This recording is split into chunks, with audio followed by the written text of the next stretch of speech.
Hey y'all, welcome to my YouTube channel. ಇವತ್ತಿನ ವಿಡಿಯೋದಲ್ಲಿ ಒಬ್ಬರು ಕ್ಲೈಂಟ್ ಬಂದಿದ್ದರು. ಅವ್ರ ಮಗು ಫಸ್ಟ್ ಬರ್ಡೇಗೆ ಈ ಥರ ಡ್ರೆಸ್ ಬೇಕು ಅಂತ ಕೇಳಿದರು. So we started sourcing the fabric. But ಕಲರಲ್ಲಿ ಅವ್ರು ತುಂಬ ಪರ್ಟಿಕ್ಯುಲರ್ ಆಗಿದ್ದರು. This is the colour the selected. After sourcing the fabric and cutting it, ನಾನು ಈ ಥರ ಸ್ಟಾರ್ಟ್ ಮಾಡಿಕೊಂಡೆ ಡ್ರೆಸ್ನ ರೆಡಿ ಮಾಡಿಬಿಡೋಣ ಅಂತ.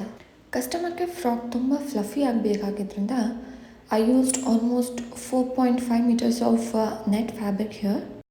First layer of fabric ready ಆಗಿದ ತಕ್ಷಣ I went for the inside layer where I added the can part. Like ಅದು ತುಂಬ ಅಗಲ ಕೂತ್ಕೋಬೇಕು ಅಂತಂದರೆ I started using the can for the lining part. Like lining ಒಳಗಡೆ ಕ್ಯಾನ್ನ ಯೂಸ್ ಮಾಡಿದೆ. After doing all the jugaad things, this is how the outfit turned out.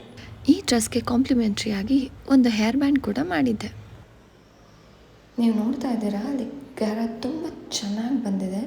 Like ಆ ಮಗು, ಲೈಕ್ 1 year ಮಗು ಹೇಗೆ ಏನಿದೆ ಅದಕ್ಕೆ ತುಂಬ ಅಗ್ಲಕ್ಕೆ ಕೂತ್ಕೊಳ್ಳುತ್ತೆ. Like this is how they requested me to make it. ಇಲ್ಲಿ ಒಂದು ಬೋ ಕೂಡ ಆ್ಯಡ್ ಮಾಡಿದ್ದೀನಿ. ಇದೆಲ್ಲ ನಾನು ಸ್ವಲ್ಪ ಲುಕ್ ಎನ್ಹ್ಯಾನ್ಸ್ ಮಾಡಲಿಕ್ಕೆ ಹಾಕಿರೋದು. ಸ್ಲೀವ್ಗೆ ಒಂದು ಸೈಡ್ ಬೋ ಕೆಳಗೆ ಸ್ವಲ್ಪ ಲೆಂತಲ್ಲಿ ಫ್ಯಾಬ್ರಿಕ್ನ ಬಿಟ್ಟು ಹಾಗೆ ನರ್ಗೆ ಕೊಟ್ಟಿದ್ದೀನಿ. And this is the main fabric, and this is the lining where I added can patti.